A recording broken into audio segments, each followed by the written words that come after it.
మీలో కొబ్బరి సేమియా అంటే తెలియని వాళ్ళు ఎవరైనా ఉన్నారా? ఉంటే కింద కమెంట్స్లో చెప్పడం మర్చిపోకండి. వీడియో స్టార్ట్ చేసే ముందు ఒక చిన్న లైక్ ఇచ్చి సబ్స్క్రైబ్ చేసేసుకోండి. ఈ రెసిపీ కోసం ముందు ఒక కొబ్బరి తీసుకొని చిన్న చిన్న ముక్కలుగా కట్ చేసుకోండి. నెక్స్ట్ నేను ఒక గ్లాస్ సేమియా తీసుకుంటున్నాను. తర్వాత కొన్ని కిస్మిస్, జీడిపప్పు, ఇలాచీ కూడా తీసుకొని పక్కన పెట్టేసుకోండి. ముందు చిన్నగా కట్ చేసి పెట్టుకున్న కొబ్బరి ముక్కల్ని మెత్తగా మిక్సీ చేసేసుకోండి.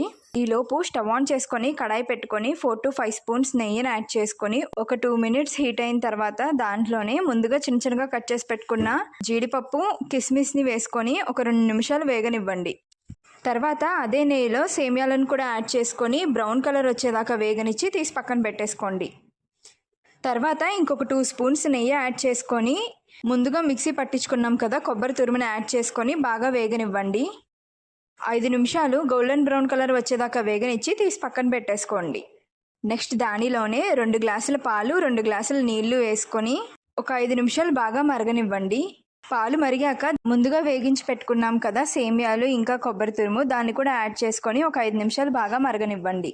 మళ్ళీ దానిలోనే ముందుగా వేగించి పెట్టుకున్న బాదం పప్పు, కిస్మిస్ కూడా యాడ్ చేసేసుకొని ఒక 10 నిమిషాల సేపు బాగా మగ్గనివ్వండి. చూసారు కదా బాగా దగ్గరికి అయిపోతుండగా దాంట్లోనే మనం ఎంతైతే సేమియా తీసుకున్నామో అంతే క్వాంటిటీతో షుగర్ని కూడా యాడ్ చేసుకోండి.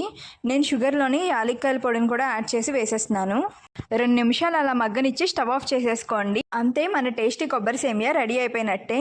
ఇలాంటి ఈజీ రెసిపీస్ కోసం మా ఛానల్ని సబ్స్క్రైబ్ చేసుకోవడం మర్చిపోకండి. Thank you for watching.